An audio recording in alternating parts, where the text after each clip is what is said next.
Yeah, you gotta be really athletic. You know what I'm saying? I mean, like I've seen a lot of guys get into it that kind of just never touched a horse, never been around before, and just had no horse savviness. And I mean, you can only learn so much, I believe. You know what I mean? And you can always, tell from a rider that's just like a more technical rider. Kind of sort of learn the ropes from somebody. But doesn't have that natural, way of going with the horse. And it's a lot more different because when I'm on a horse, like I'm not afraid to fall off. If we fall off, that's just something that happens. But like a lot of guys kind of go in. I go out with a game plan. You know what I'm saying? I know what horses I gotta watch out for in the race. I watch how other horses are breathing. I feel how my horse is breathing. I watch my horse's ears. The other riders see if they're moving yet, or if they're still holding back, how much their horse is pulling on them. There's just a lot of things that go. I mean, at least through my mind, go through my mind while I'm riding a race.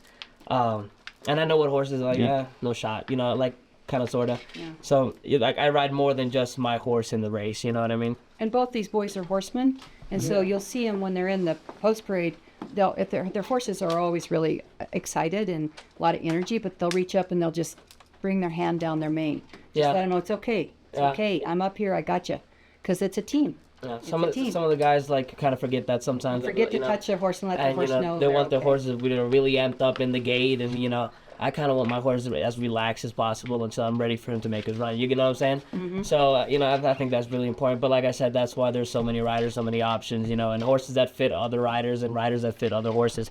I've had horses that don't run for me that could possibly run for Cody, and vice versa. It happens sometimes too, but. Yeah, I think being a horseman is an important part of it that's kind of like fading away a bit. Yeah.